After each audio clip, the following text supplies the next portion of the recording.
वही सफल होता है जो औषधि की पुस्तक में लिखी हुई सब जड़ियों को इकट्ठा करके मिला कर समझ के जड़ी बनाता है। इसलिए वक्त गुरु की आवश्यकता है।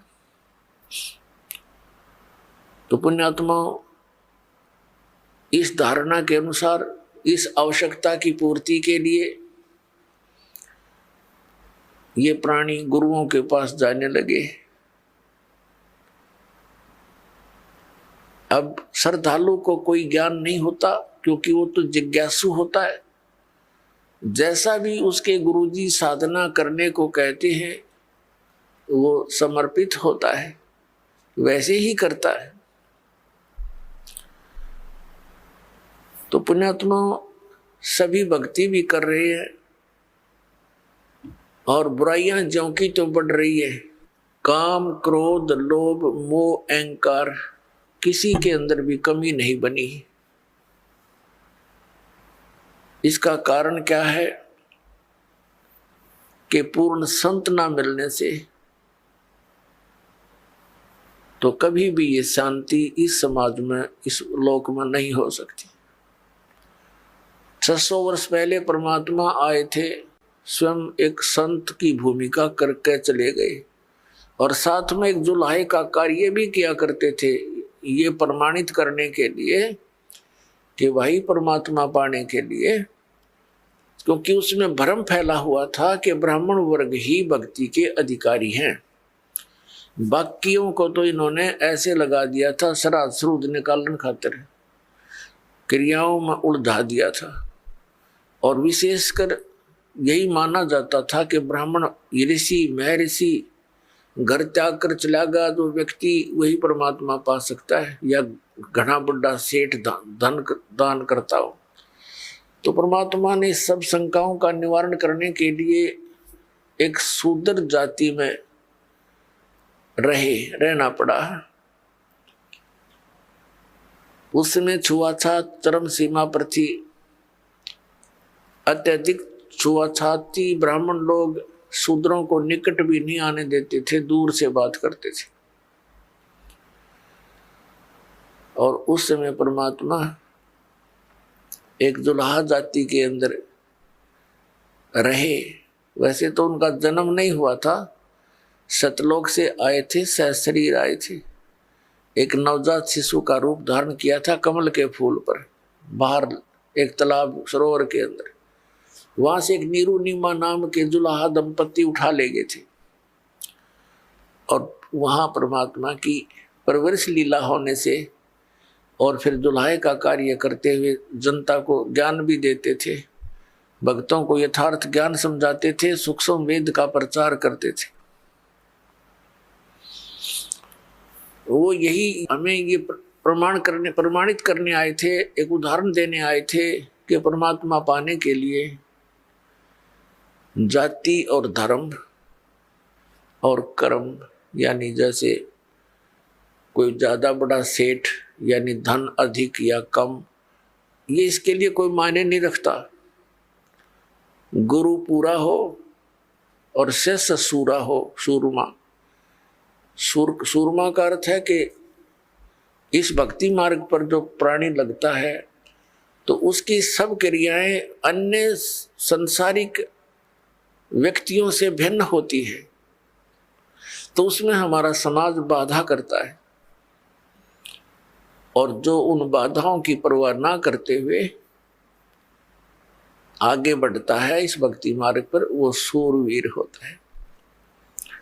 कौन कौन थे सूरवीर? जो आप जी को बहुत, जिनका ज्ञान है, सुप्रसिद्ध है। दरु थे सूरवीर, प्रहलाद थे सूरवीर, और मीराबाई थी सूरवीर,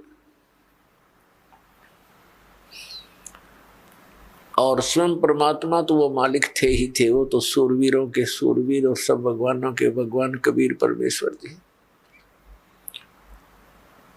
और अब वर्तमान में ये दास देख रहा है कि मेरे इस परमात्मा के ज्ञान से परिचित इस दास के अनुयायी ये सूरवीर।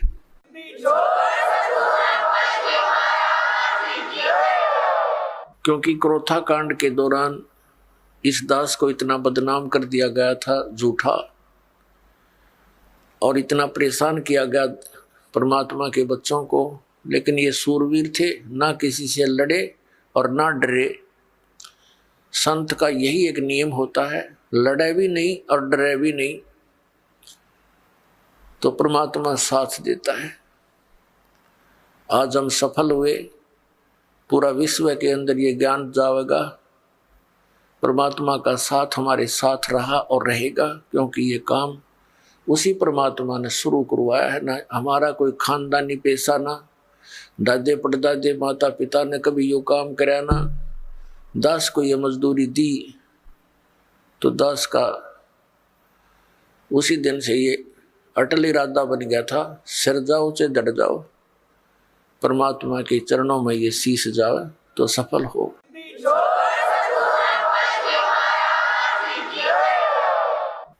तो पुण्यात्मा, आप जी का सौभाग्य है कि काल के दूतों ने परमात्मा के इस अनमोल धन को पाताल में डाल रखा था। यानी ये समझ लो कूड़े के ढेर में घना नीचे दबा रखा था। अब दास पे कृपा हुई, रजा मालिक कबीर भगवान का साथ दास के साथ है, तो अब ये धन आपके रूबरू हो पाया है। इतने संघर्ष के बाद सन 1994 में दास को परमात्मा ने आदेश दिया था, गुरुदेव ने, दीक्षा उपदेश और सत्संग करने का, और आज सन 2012 हो गया, लगभग 18 वर्ष हो गए संघर्ष करते ने। -0 से भक्ति को ऊपर उभारा है परमात्मा कबीर जी की दया से। बिल्कुल नामो निशान नहीं था, ना भगवान का ना भक्ति का।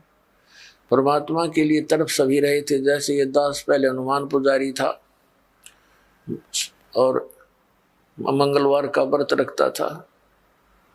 सालासर एक मंदिर है हनुमान जी का, और उसमें इसी बूढ़ी सी मूर्ति रख रखी है। ये भगवान, अब हंसी आती है अपने कर्मों पे। काली सी मूर्ति में बना दी किसी ने, फिर देखा देखी जान लग गए, वहां धक्के खाया करते हम। बता, काल ने ऐसा जुल्म करवा रखा है। तत्व ज्ञान का तो नामो निशान मिटा दिया और कोरी बकवास समाज में बरवा दी झूठे गुरुओं द्वारा। तो पुण्यात्माओं, या मेर हुई भगवान की। कहीं आप देखा करते 4 ईंटें लगा रखी हैं, उस पर कुत्ते मुत्ते वहीं बैठे, और उन वहां हम माथा टेकने जाए, और तेरा गजब भैया। कोई वहां से सारा दिन रो कर मर जाए, कोई नो कहने वाला नहीं क्यों रो रहा है पत्थर के आगे। तो इसलिए वक्त गुरु की आवश्यकता होती है, और उसके ज्ञान के आधार से भक्ति साधना करने से कल्याण हो जाता है। अब ये कितनी बुराई बढ़ गई शराब मांस तंबाकू की, और इसको विकास मानते हैं हम कि बड़ी बड़ी कोठी हो, कार हो, और गुटी सुटी लावें, और फिर विवाह के अंदर एक अलग से ड्रामा रच दे। पुण्यात्माओं, ये भक्ति मार्ग में नहीं चलेगा। ठीक है, संसार भक्ति नहीं करता, वो कुछ करो, वो तो इस विद्यालय के वो विद्यार्थी ही नहीं है। ये विद्यार्थियों के लिए लागू है कि ना बीड़ी पीवे, ना तम्बाकू प्रयोग करे किसी भी तरीके से, ना मांस खावे और ना शराब प्रयोग करे, और न ही ये ड्रामेबाजी करे, ना जन्मदिन मनाना, ना कोई ऐसे ब्याह के अंदर बकवाद करनी। सिंपल ब्याह करो बच्चों, आप भगत बन कर देखो कितना आनंद आएगा। देखो लोग दिखावा ड्रामा कितना कर ले, इसका अंत नहीं।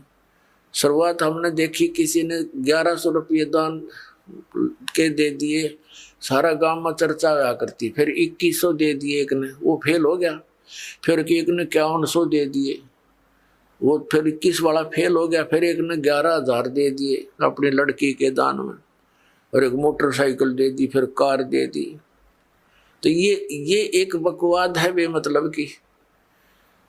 बच्चे को परमात्मा से जोड़ दिया जाए, परमात्मा का नाम लेकर, और ये राम नाम का दहेज बेटी ने दे दे, ये सदा साथ देगा। एक टाइम हमने कुछ दे भी दिया बच्चे को, क्या कितने दिन उससे वो गुजारा कर सकती है?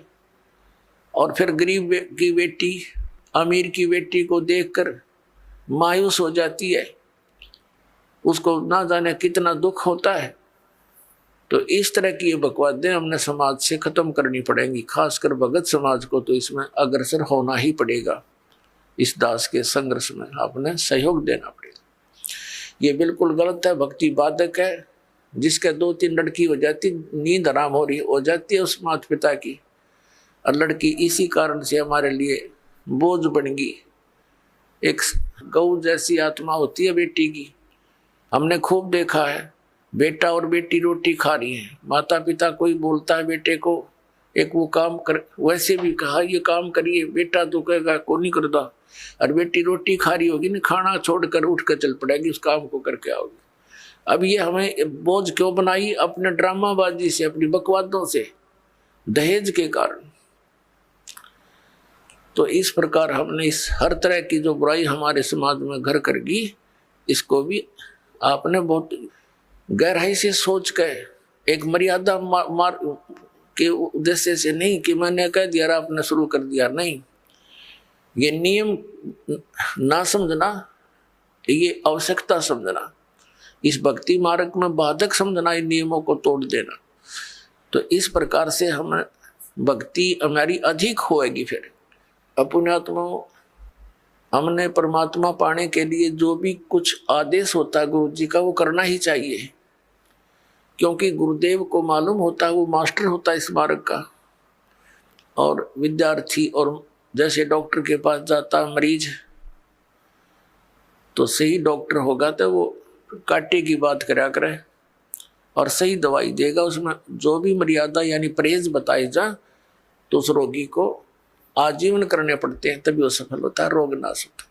तो हमारे जन्म मृत्यु का दीर्घ रोग लगा हुआ है, इसका नाश इस दास के बताए मार्ग से होगा। दास वही मार्ग बता रहा है जो परमात्मा ने स्वयं आकर के बताया था। ये गॉड गिवन है, ये किसी की लोक वेद नहीं है, किसी आम व्यक्ति का बताया हुआ ज्ञान नहीं। और यही प्रमाण हमारे सदग्रंथों में है, जिन सदग्रंथों को हम सिरोधार्य मानते रहे।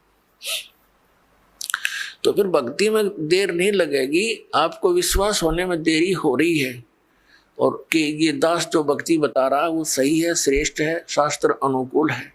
ये प्रमाण करने के लिए कि ये भक्ति सही है, और परमेश्वर परम पूज्य कबीर जी हैं जो दुल्हा रूप में, धानक रूप में बनारस में आए थे, ये प्रमाणित करने के लिए ये ढेर सारे आपको प्रमाण दिखाने पड़ते हैं। और कुछ दिनों के बाद फिर ये आवश्यकता नहीं पड़ेगी इन प्रमाणों की, क्योंकि आप एक दूसरे को बताओगे कि ऐसा है, फिर ये एकदम सबको स्वीकार्य हो जाएगा। अभी तक तो किसी ने देखे नहीं, खोल के वेद देखी ना, गीता पढ़ी थी, समझी नहीं गीता जी में क्या लिखा है, पुराणों में क्या लिखा है, हम पढ़ते थे लेकिन समझ नहीं सके। अब हम समझन जोगे होंगे, अरे खूब देखेंगे और कति दृढ़ होकर कहेंगे कि सचमुच कबीर इज गॉड, कबीर परमात्मा है, और यही भक्ति सही है, यही मंत्र श्रेष्ठ है, और सब बकवाद है। तो फिर आपसे सुनकर अन्य व्यक्ति भी इस बात पर विचार करेंगे, और कोई प्रमाणित कराना चाहेगा तो सदग्रंथ हमारे पास है, आप खुद भी उनका विश्वास दृढ़ करोगे। तो इस प्रकार ये पूरे विश्व में मालिक आदेश है, उनका निर्धारित समय है कि अब ये पूरे समय में, पूरे विश्व में एक ही भगवान रहेगा, एक ही ज्ञान रहेगा, और भक्ति विधि उस भगवान की एक है ही, वो अलग हो ही नहीं सकती। जैसे आम के पेड़ को, पौधे को बीजने के लिए आम का ही बीज प्रयोग करना पड़ेगा, दूसरा बीज आम का हो ही नहीं सकता। तो परमात्मा पाने के लिए जो मंत्र है, इनके अतिरिक्त कोई साधना है ही नहीं। बाकी तो बबूल के बीज अलग है, अन्य साधनाएं जो सिद्धियां प्राप्त करने की है वो अलग वस्तु है, उसकी हमें जरूरत नहीं। तो पुण्यात्मा, सबसे पहले हमने गुरु की आवश्यकता होती है। गुरु बिन माला फेरते, गुरु बिन देते दान, गुरु बिन दोनों निष्फल हैं, चाहे पूछो वेद पुराण। गुरु बड़े गोविंद से मन में देख विचार, हरि सुमरे वो रह गए, गुरु सुमरे होवे पार। गुरु बड़े गोविंद से मन में देख विचार। अब परमात्मा कहते हैं गुरु गोविंद दोनों खड़े, काके लागू पाए, बलिहारी गुरु अपना, जिन गोविंद दियो मिलाए। 7 द्वीप 9 खंड में गुरु से बड़ा ना कोई, करता करे न कर सके, गुरु करे सो होवे। सतगुरु के उपदेश का लाया एक विचार, जय सतगुरु मिलते नहीं, जाते नरक द्वार। नरक द्वार में दूत सब करते खेचा तान, उनसे कभू ना छूटते, फिर फिरते चारों खानी। 4 खानी में भरमते, कबहू ना लगते पार, सो फेरा सब मिट गया, मेरे सतगुरु के उपकार। 7 समुद्र की मसी करूं, लेखनी करूं बन राय, धरती का कागज करूं, गुरु गुण लिखो न जाए।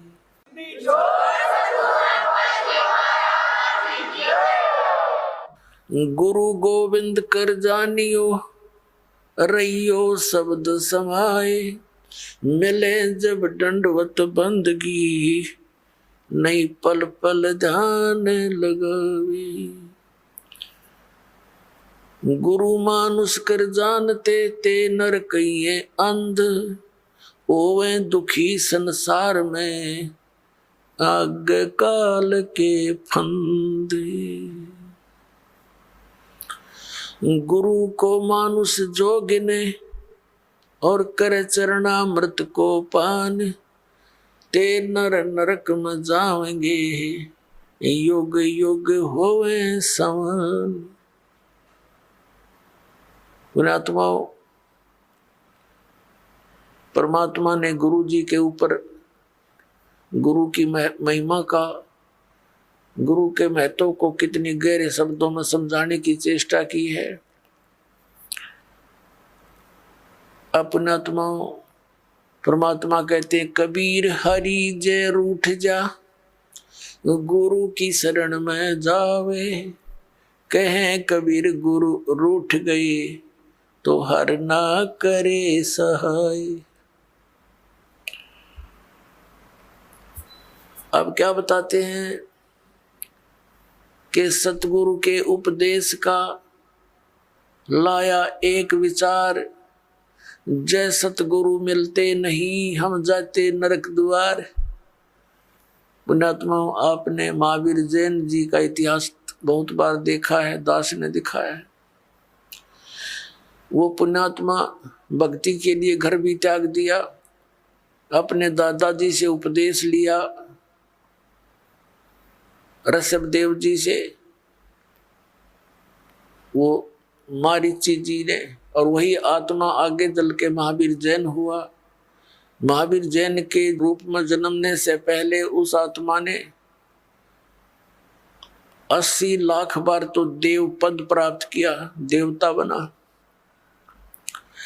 और बाकी 60 करोड़ बार गधे की योनि, 30 करोड़ बार कुत्ता, 20 करोड़ बार बिल्ली, 10 पता नहीं कितनी बार हाथी, नपुंसक, शिकारी रहा। तो जब तक सतगुरु नहीं मिलते ये प्राणी साधना करता करता भी दुखी रहता है। तो इसलिए परमात्मा बताते हैं सतगुरु के उपदेश का। पृथ्वी पर सतगुरु एक ही होता है, एक समय में, अनेक नहीं होते। जैसे परमात्मा स्वयं आए थे कबीर जी, वो अकेले ही, पर वो तो परमात्मा भी थे और सतगुरु भी थे, वो तो सर्वे सवा थे। और उस समय 64 लाख शिष्य थे मालिक के। पुणात्मा विचार करने की बातें हैं, क्योंकि हम लाल की महिमा से परिचित नहीं थे। लाल की को सुनते अवश्य थे कि वो बहुमूल्य होता है, लेकिन पहचान नहीं थी। हम भगवान को सर्व सुखदाई, सब संकटों से निवारण करने वाला मानते हैं, इसलिए ही उसकी खोज में हम जगह जगह भटक रहे थे। लेकिन हमने उस लाल की हमें पहचान नहीं हुई। उन स्वार्थी लोगों ने कौड़ी को हमें लाल बताकर हमारे को दे दिया। हम उन कौड़ियों को लाल समझकर गठड़ी बांधे फिरे थे। अब दास को पता चला, परख हुई, लाल और लालड़ी को परख करने की बुद्धि दी भगवान ने, और वही दास ने आपके साथ कर दी। आपको भी लाल परखने योग्य ज्ञान दे दिया। तो पहले हम साधना ठीक ना करके कितने कष्ट उठाए, उस परमात्मा ने आकर ही हमें ये ज्ञान दिया, अपनी पहचान आप ही बताई। तो क्या बताते हैं कि भक्ति करते करते भी उस महापुरुष की कितनी दुर्गति हुई, क्योंकि उनको सतगुरु नहीं मिला। 600 वर्ष पहले परमात्मा स्वयं आए थे, 64 लाख शिष्य हुए उनके, और अकेले सतगुरु थे, अकेले नाम देते थे। और पुण्यात्मा उस समय ना कोई मीडिया था, ना कोई पुस्तक का लेखन करके कहीं भेजा जा सकता था। आदरणीय धर्मदास साहिब जी ने कबीर साहब की वाणी लिपिबद्ध करके रख ली थी, लेकिन उसको बार बार इतनी को हाथ से लिखने में तो 10 साल फिर लग जाए उसको। तो ऐसे जैसे आजकल परमात्मा ने दया बख्शी है, अक्षर ज्ञान दिया, पेपर दे दिया, इस पर पुस्तक परमात्मा की महिमा लिखकर हमने आपको भेज दी, पुस्तकें बना बना कर। फिर ये इलेक्ट्रॉनिक सिस्टम परमात्मा ने दिया, सीडी का ये बना के दे दी, चिप चल पड़ी परमात्मा की दी हुई है। ये गॉड गिवन इंस्ट्रूमेंट है, ये मनुष्य के सत्र के बनाए हुए नहीं है, ये भूल जाना आप। ये मनुष्य 4 युगों में यही था, एक रेडू के अंदर और 6 खच्चर जोड़ कर रथ बना के घसीटे अंडा करते, अरीवीसी कार बना ली, हवाई जहाज बना दी, और ये इंटरनेट बनवा दिए। ये परमात्मा के दिए हुए हैं, और इस काल ने इनका दुरुपयोग शुरू करवा दिया। इसमें फिल्म देखे, नाचे कूदे, समाज दूना बिगड़ गया। लेकिन अब सुधरेगा। यहाँ पर कोई भी पदार्थ है, उसके गुण अवगुण दोनों चले, लेकिन हम अवगुणों को त्याग कर गुणों को ग्रहण करेंगे, हमें ज्ञान हो जाएगा। तो कहने का भाव यह कि 64 लाख शेष होना उस समय एक धानक के, जुल्हाए के, ये कोई बड़कों का खेल नहीं है, जिसको हम एक शूद्र कहते थे। एक कवि तक करके कवि कह के सीमित कर दिया था, फाइनल को क्लोज कर दी थी उनकी फाइल को। अब वह फाइल फिर खुली उस भगवान की। वो परमात्मा है, हमारे पिता हैं।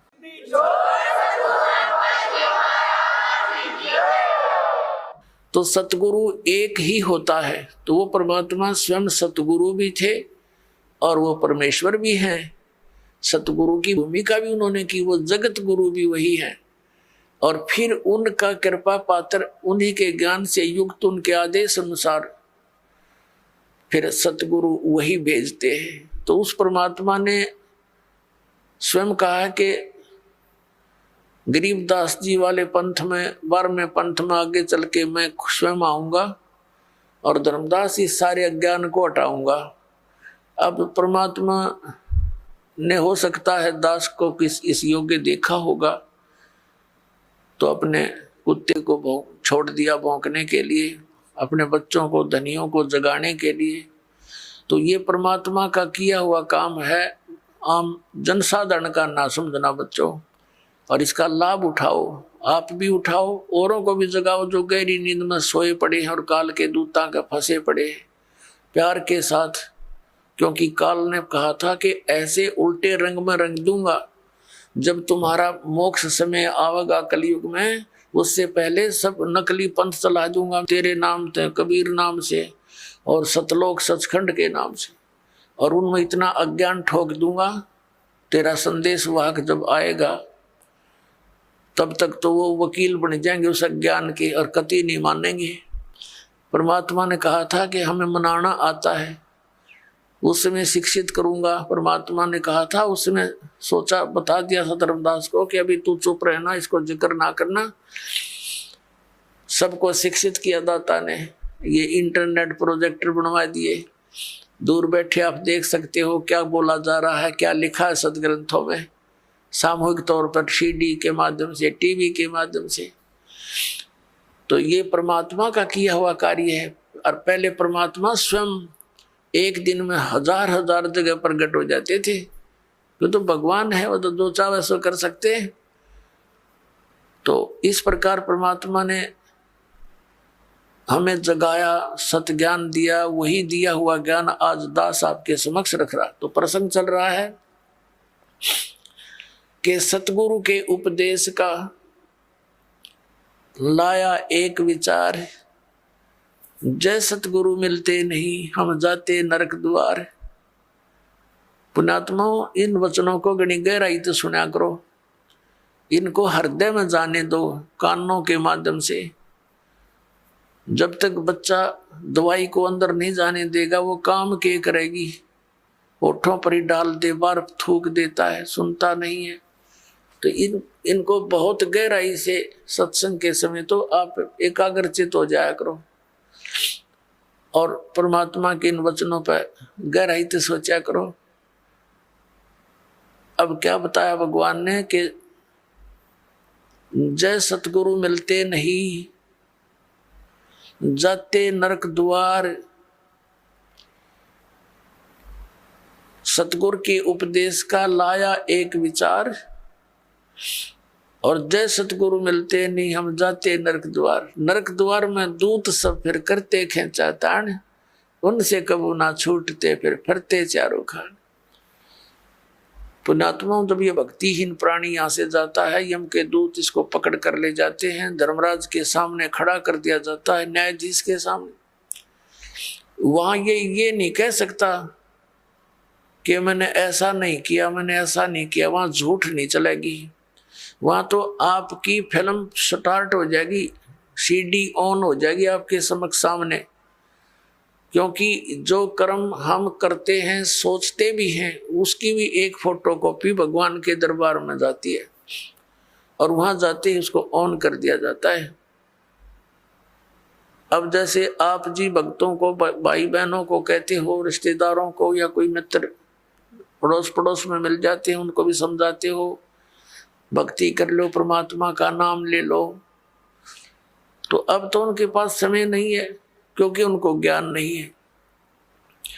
फिर वो जब वहां दरबार में खड़ा होगा तो ये एक पली लगाता है भगवान के आगे, एक बहाना खोजता है कि परमात्मा मुझे पता नहीं चला, हमने तो इतना ज्ञान हुआ था, अपना काम करो, बच्चों का पालन पोषण करो। तो उसमें परमात्मा वो सीडी चला देगा, कोई भक्त उससे कह रहा होगा कि चलो चलेंगे सत्संग में, और वो बकवाद कर रहा होगा, मना कर रहा होगा, सौ बहाने मिला रहा होगा। फिर परमात्मा कहेगा, देख इस भक्त ने, इस बहन ने, इस बेटी ने तेरे से क्या कहा था, और तू झूठ बोलता है कि मेरे को पता नहीं चला। तब ये क्या कहता है, भगवान गलती होगी, क्षमा कर दो।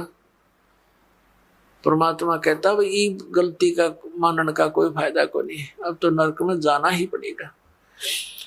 और फिर कभी तुझे मानव शरीर मिले तो फिर ट्राई करना। तो पुण्यात्माओं, ये धर्मराज के दरबार में जो प्राणी जाता है उसके बाद इसको नरक में डाला जाता है, और वहां तो लाखों की संख्या में, हजारों की संख्या में पशुओं की तरह चारों तरफ से यम के दूत, जो समझ लो हाथों में भाले, क्योंकि वो शरीर ऐसा है उसमें पीड़ा घनी होती है और उसमें मरता नहीं प्राणी, पीड़ा ज्यादा होती है, तो उसमें सीधे भाले ठोके, आंखों में मारेंगे ना सीधे, और ऐसे जैसा भी हाथ में आओ उतना लठ मारते हैं और उनको जबरदस्ती नरक में ठोक देते हैं, धक्के मार मार के वो उल्टे बाजे उनके लठ मारे और जैसे पशु को फाटक में रोकते हैं ऐसा ठोक दिया जाता है। तो यहाँ क्या बताते हैं पुण्यात्मा, हम भक्ति से घने दूर हो गए, अध्यात्म ज्ञान आसपास भी नहीं रहा, हमें डर नहीं रहा इन बातों का, इन बातों को हम ऊट पटांग से मानते हैं, इन अज्ञानियों के ज्ञानों के को सुन सुन के अज्ञान को, कि भगवान कहीं नरक कहीं नहीं है, यही स्वर्ग है यही नरक है। अरे इतने बड़े बड़े ग्रंथ लिखे हैं, महापुरुषों ने आंखों देख कर बताए हैं, उनको हम अपनी सोच से झूठा कैसे कर देंगे, करेंगे तो करे रहेंगे, लेकिन सच्चाई हमारे कहने से मिट नहीं सकती। तो परमात्मा बताते हैं कि नरक द्वार में जब नरक में ठोके जाओगे, दूत सब और करते खेचा ताण, दे डंडा दे लठे अंदर ठोक देते हैं। नरक द्वार में दूत सब करते खेचा ताण और उनसे कभी ना छूटता, फिर फिरता चारों खान, वहां नरक में दुख उठा करके फिर इन चार खानियों में 84 लाख प्रकार के इन पशु पक्षियों और सब जीवों की जो ये प्राणियों के जो शरीरों में कष्ट उठाना पड़ता है। अब परमात्मा बताते हैं नरक द्वार में दूत सब करते खेचा ताण, उनसे कबू ना छूटता, फिर फिरता चारों खान, चार खानी में भरमता और कबू ना लगता पार, सो फेरा सब मिट गया मेरे सतगुरु के उपकार। अब सतगुरु के उपकार, जैसे गरीबदास जी ने कहा है कि जा सतगुरु की मैं बलिहारी, जो जमन मरण मिटाही, जो जन्म और मृत्यु के इस दीर्घ रोग का नाश कर दे, कहते मैं उस सतगुरु पर बलिहारी हूं। तो जन्म मरण का रोग का नाश कबीर परमेश्वर ही कर सकता है, और कबीर परमेश्वर जिस भी अपनी आत्मा को दास को यहाँ भेजता है अपना सामर्थ्य देकर, तो यह उसके द्वारा परमात्मा ही करवाता है। अन्य ना तो किसी भगवान की भक्ति से ये जन्म मरण का रोग नाश हो सकता। यदि हम श्री राम श्री कृष्ण अर्थात विष्णु जी इनकी पूजा करके चाहें कि हमारा जन्म मरण का रोग कटे, ये नाशवान इनकी जन्म मृत्यु स्वयं होती है। ऐसे ही शंकर जी की जन्म मृत्यु होती है, ब्रह्मा जी की जन्म मृत्यु होती है। इनका पिता है सरपुरुष, जिसको काल रूपी ब्रह्म भी कहते हैं। जो गीता बोल रहा है श्री कृष्ण जी में प्रवेश करके, वो स्वयं स्वीकारता है। गीता जी अध्याय नंबर 4 के श्लोक नंबर 5 और 9 में, अध्याय नंबर 2 के श्लोक नंबर 12 में, गीता जी अध्याय नंबर 10 के श्लोक नंबर 2 में ये कहता, अर्जुन तेरे मेरे बहुत जन्म हो चुके हैं, तू नहीं जानता मैं जानता हूं। तो इससे सिद्ध है कि इस ब्रह्म की पूजा करने वाला भी जन्म मरण के रोग से नहीं बच सकता, और ब्रह्म की साधना ब्रह्म पुजारी गुरु से ही लेनी पड़ती है। उस गुरु की शरण में जाने से भी जन्म मृत्यु का रोग नहीं कट सकता, और जब तक जन्म मृत्यु का रोग नहीं कटेगा हम शांति नहीं हो सकती। गीता ज्ञान दाता 8वें अध्याय के 3 श्लोक में कहता कि अर्जुन वो परम अक्षर ब्रह्म है। अर्जुन ने 8वें अध्याय के प्रथम मंत्र में पूछा कि हे भगवान, आपने जो 7वें अध्याय के गीता जी के 29वें श्लोक में जिस तत्ब्रह्म के विषय में कहा है कि उसको जान करके प्राणी फिर केवल यहाँ से जन्म मृत्यु के रोग से छूटने का ही प्रयत्न करता है, जरा माने बुढ़ापा, वृद्धावस्था के कष्ट और मरण माने मृत्यु से ही बचने का छुटकारे की कोशिश करता है, वही संसार की किसी वस्तु में इच्छा नहीं रखता। तो 8वें अध्याय के प्रथम श्लोक में पूछा कि किम तत्ब्रह्म, गीता ज्ञान दाता ने 8वें अध्याय के 3 श्लोक में कहा वो परम अक्षर ब्रह्म है। फिर 8वें अध्याय के 5 और 7 श्लोक में तो अपने बारे में कह रहा है गीता ज्ञान दाता कि अर्जुन तो मुझ में मन वाला हो, मेरे पर आश्रित हो जा, मेरी भक्ति कर और युद्ध भी कर तो मुझे ही प्राप्त होगा। तो इसने अपनी भक्ति करने वाले को कहा है लेकिन मुझे प्राप्त होगा, शांति नहीं हो सकती, युद्ध तो करना पड़ेगा। 8वें अध्याय के 8, 9, 10 में कहा है कि उस परम अक्षर ब्रह्म की साधना करने वाला प्राणी उसके पास चला जाता है। 15वें अध्याय के 1 से लेकर 4 में कहा कि तत्वदर्शी संत की पहचान बताई है, और उसके पश्चात तत्वदर्शी संत मिल जावे, सतगुरु मिल जावे, उसके पश्चात परमेश्वर के उस परम पद की खोज करनी चाहिए, जहां जाने के बाद साधक फिर लौटकर कभी संसार में नहीं आते। 18वें अध्याय के 62 में और 66वें श्लोक में कहा कि अर्जुन तू सर्वभाव से उस परमेश्वर की शरण में जा, उस परम अक्षर ब्रह्म की शरण में जा, उसकी कृपा से तो परम शांति को और सनातन परम धाम को प्राप्त होगा। और ऐसे ही 18वें अध्याय के 66वें श्लोक में कहा कि सर्वधर्मान प्रीतज माम, मेरे सतर की जो साधना है, जैसे 8वें अध्याय के 13वें श्लोक में गीता ज्ञानदाता कहता है कि ओम इति एकाक्षरम ब्रह्म विवहारण माम अनुसमरण ये प्रयाति तजन देहम सयाति परमाम गतिम। मुझ ब्रह्म का एक ओम मंत्र है, और ओम से होने वाली जो परम गति है उसको वही प्राप्त कर सकता है जो अंतिम श्वास तक ओम का ही जाप करता हुआ शरीर त्याग कर जाता है। तो उससे कौन सी गति होती है? ब्रह्मलोक प्राप्ति होती है, क्योंकि ब्रह्म का मंत्र ओम है। 8वें अध्याय के 16वें श्लोक में गीता जी में कहा कि अर्जुन ये ब्रह्मलोक पर्यंत सब पुनरावर्ती में है, वहां गए हुए प्राणी भी फिर जन्म मरण के चक्कर में रहते हैं। और उस परम अक्षर ब्रह्म की भक्ति के लिए 17वें अध्याय के 23वें श्लोक में गीता जी में कहा कि ओम तत्सत इति निर्देश ब्रह्मण त्रिवेद समर्थ है, ब्राह्मणा तेन वेदा च यगा विहिता पुरा। सच्चिदानंद घन ब्रह्म की के पाने की 3 मंत्र का निर्देश है। ओम तत्सत, ओम ये ब्रह्म का है, तत् ये अक्षर पुरुष का है। गीता जी अध्याय नंबर 15 के श्लोक नंबर 16 और 17 में 3 पुरुष हैं, एक सर पुरुष, एक अक्षर पुरुष, एक परम अक्षर पुरुष। जो परम अक्षर पुरुष है वो सबसे श्रेष्ठ है और वही वास्तव में अविनाशी है। अन्य सर पुरुष और अक्षर पुरुष को नाशवान कहा है, और उसके उनके लोकों में जितने प्राणी हैं वो भी नाशवान है। तो उनकी भक्ति से तो मोक्ष हो ही नहीं सकता। अब श्रीमद् भगवद गीता अध्याय नंबर 17 के श्लोक नंबर 23 में ओम तो ब्रह्म का जाप सर पुरुष का, और तत् ये सांकेतिक है, ये अक्षर पुरुष का, और जो सत शब्द है वो भी सांकेतिक है। इसको सार नाम भी कहते हैं, इसको आदि नाम भी कहते हैं, वो है परम अक्षर ब्रह्म का। तो इन तीनों मंत्रों की मजदूरी से, इन तीनों मंत्रों की साधना से हम भगवान प्राप्त कर सकते हैं, उस मोक्ष सफल प्राप्त कर सकते हैं, वो सुख प्राप्त कर सकते हैं जिसके विषय में वर्णन किया गया है। अब जैसे हम हैंडपंप लगाते हैं तो हैंडपंप में हम बोकी मारते हैं, तो ये बोकी और हैंडपंप ये हमारा उपास्य नहीं है, लेकिन इस तरीके के बिना वो उपास्य वस्तु नहीं मिल सकती, वांछित वस्तु नहीं मिल सकती, जल नहीं मिल सकता।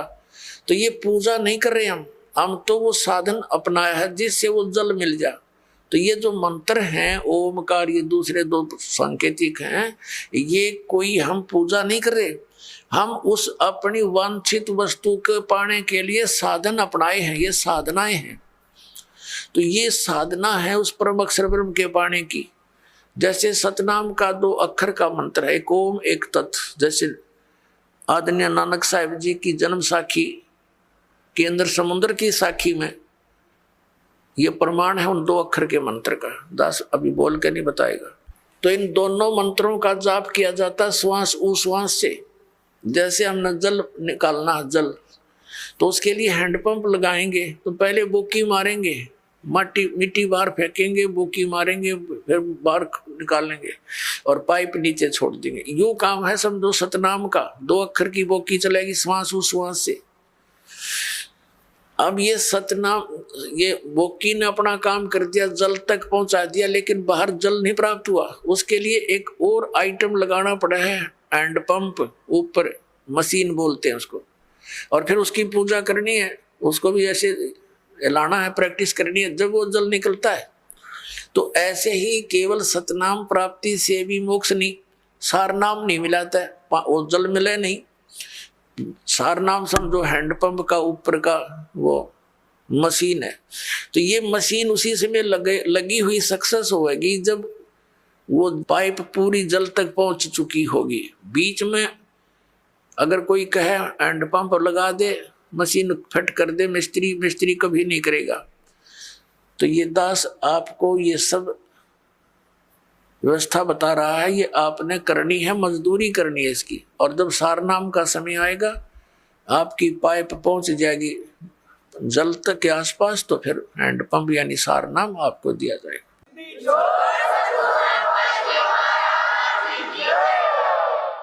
तो इस प्रकार हम इस ओम, उस परम अक्षर ब्रह्म के पाने का ओम तत्सत, ये 3 मंत्र का जाप है।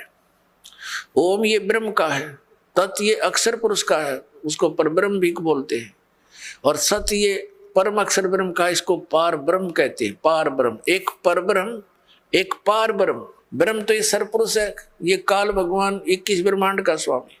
अक्षर पुरुष इसको परब्रह्म कहते हैं, ब्रह्म से नेक्स्ट भगवान, पर यानी दूसरा।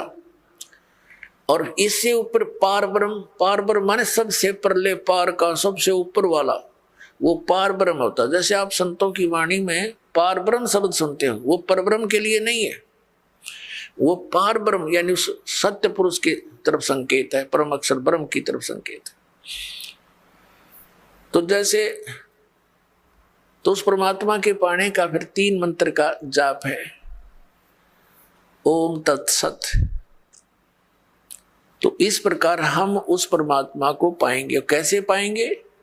गीता जी अध्याय नंबर 18 के श्लोक नंबर 66 में कहा है, इस गीता ज्ञानदाता ब्रह्म ने सर्वधर्मान परित्यज माम एकम शरणम व्रज अहम तवा सर्व पापे भ्य मोक्षामि मा शुच। ये क्या कहता है कि मेरे सत्र की जितनी पूजाएं हैं वो मुझ में छोड़ दे, मुझे दे दे मेरे सत्र का जो तूने मजदूरी करी है, फिर मैं तुझे यहां से जाने दूंगा नहीं, तू मेरा बंधक मजदूर है, और मेरा कर्ज उतार दे। फिर तू उसकी शरण में जा। एकम, एकम माने जिसके बराबर दूसरा ना हो, अद्वितीय, जिसके समान दूसरा कोई शक्तिशाली भगवान ना हो, उस एकम शरणम व्रज, उसकी शरण में जा। हरिन अज्ञानी हमारे धर्म गुरुओं ने अनुवाद करता है, ऋषि मंडलेश्वर ने अनर्थ कर रखे गीता जी में, अनुत्तम मान्यता थी, उत्तम बता रहे हैं ये। देखिए ने व्याकरण बदल डाली अपनी अज्ञानता के कारण। और व्रज माने जाना होता है, ये आना बोलते हैं, आना लिखा हुआ अनुवाद कर रखा है। इंग्लिश का वर्ड है गो, और गो माने जाना होता, आना तो हो ही नहीं सकता। ये तो मूर्ख, अगर कोई उस सेंटेंस को ना समझकर उसका अर्थ आना कर रहा है तो वो बिल्कुल अज्ञानी व्यक्ति है, वो आशय को समझा नहीं, उस प्रकरण के आशय से वो परिचित नहीं है। अब ये जैसे गीता जी अध्याय नंबर 2 के श्लोक नंबर 7 में अर्जुन स्वयं स्वीकार रहा कि मैं आपकी शरण हूं, आप मेरे गुरु हो, अब मेरी बुद्धि काम नहीं करती, मुझे निर्णायक ज्ञान दो, मैं आपकी शरण हूं। अब यहाँ फिर नो है कि मेरी शरण में आ जाओ, उसकी शरण तो पहले कह रहा है मैं तो तेरी शरण खड़ा हूं, और सब धर्मों के कर्मों को मुझ में छोड़कर मेरी ये शरण में आ जा। अकल देखो इनकी, इन्हें बहुत सी जगह ऐसे अनर्थ कर रखे जहां ये समझ नहीं सके।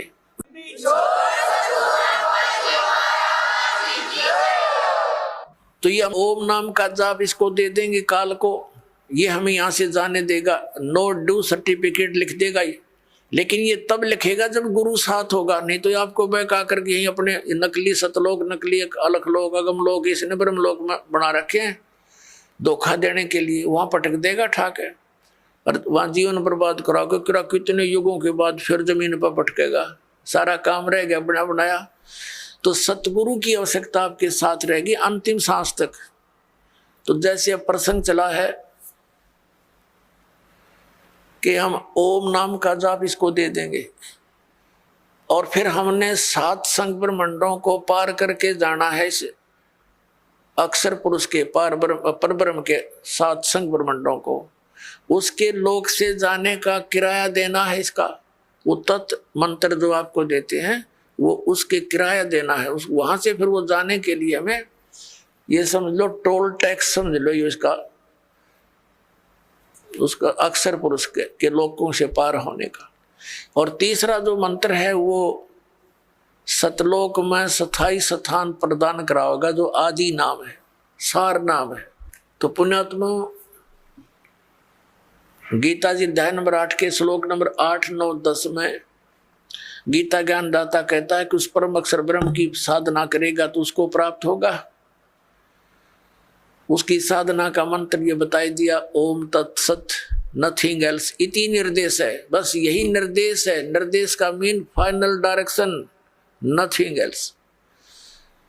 और गीता जी में ना हरे राम हरे कृष्ण, ओम नमः शिवाय, ओम भगवते वासुदेव नमः, ये इस तरह की कोई मंत्र नहीं है। और जो श्रीमद् भगवत गीता में वे ऑफ वर्शिप नहीं है, पूजा का मार्ग नहीं है, उसको जो करता है तो वो शास्त्र विधि को त्याग कर मनमाना आचरण कर रहा है।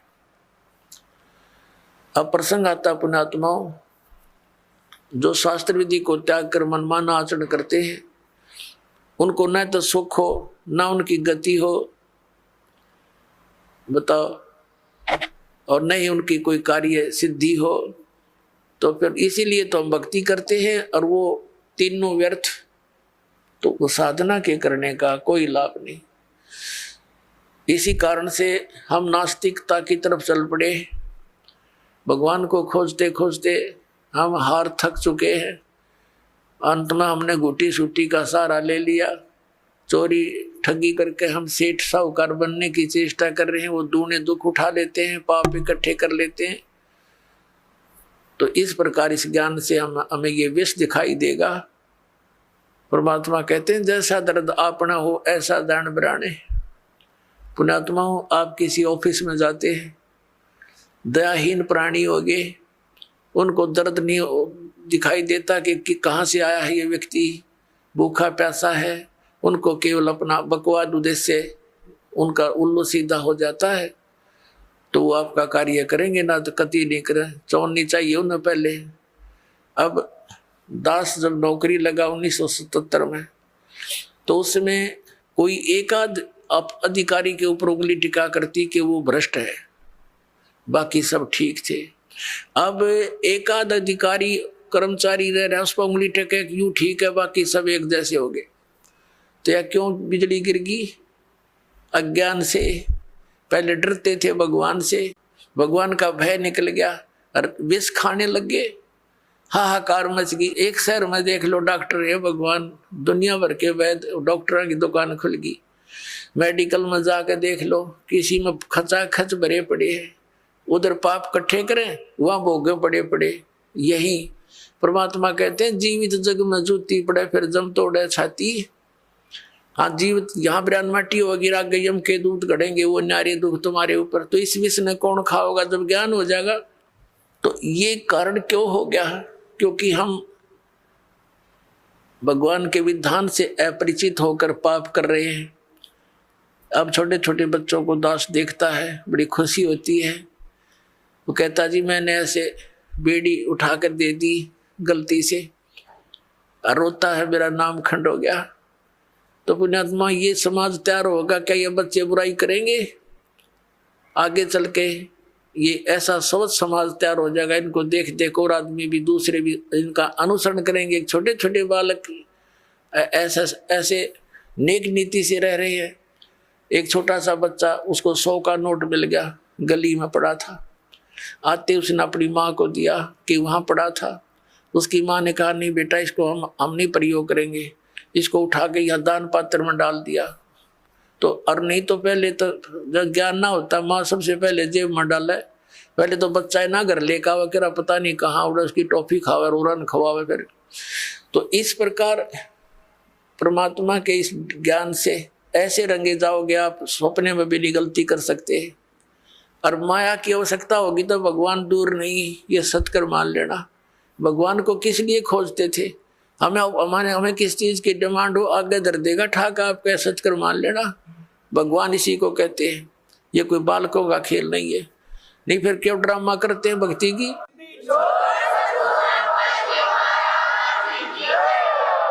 ये वो समृद्ध शक्ति है, एक वचन में सब कुछ कर सकता है आपके लिए, लेकिन उसके कराने योग्य आपने बनना पड़ेगा। कहते हैं सतगुरु के दरबार में कमी काहे की ना, और अंसा मौज नहीं पा रहा तेरी चूक चाकरी में। तो अगर इस सच्चे दरबार में किसी चीज की कमी नहीं है, और आपके ऊपर मेहर नहीं हो रही है तो आपकी कोई चाकरी में, आपकी सेवा और शुश्रूषा में कोई त्रुटि है, उसको ठीक कर, तुरंत बिजली आ जाएगी। करंट आने के लिए, बिजली पावर आने के लिए हमने उस योग्य बनना पड़ता है, गुड कंडक्टर। तो बिजली आई सारे काम होंगे, फिर तो जो उसके गुण हैं। तो उस बिजली को आने के योग्य बनाओ, और इसी तरीके से बनोगे आप, इस ज्ञान से, इस भक्ति से समर्पित हो जाओगे।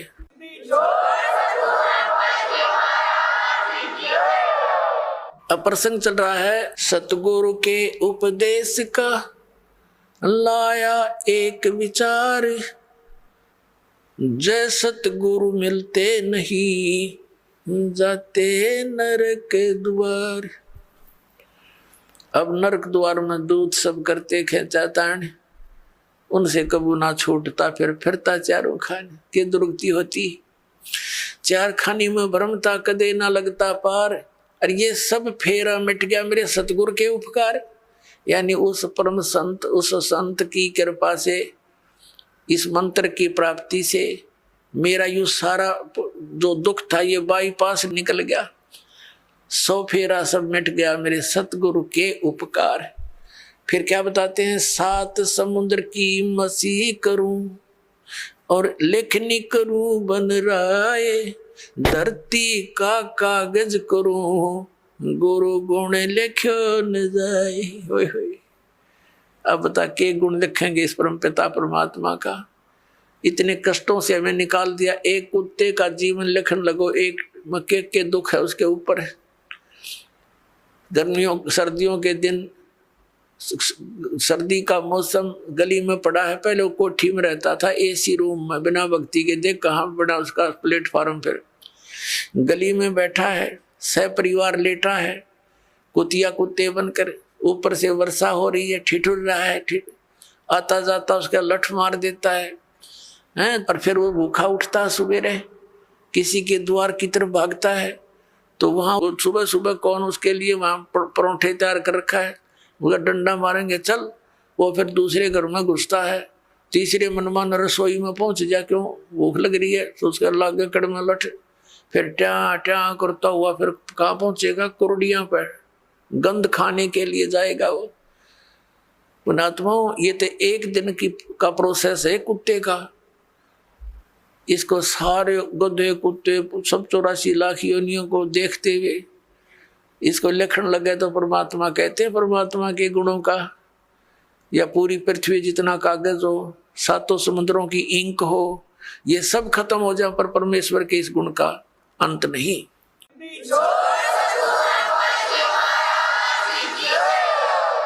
अब पुण्यात्मा परमात्मा बताते हैं, गुरु गोविंद कर जानियो रहियो शब्द समाए, मिले जब दंडवत बंदगी, नहीं तो पल पल ध्यान लगावे। गुरु जी को गोविंद यानी परमात्मा तुल मानकर अपना इस भक्ति रूपी गेम को सफल करना।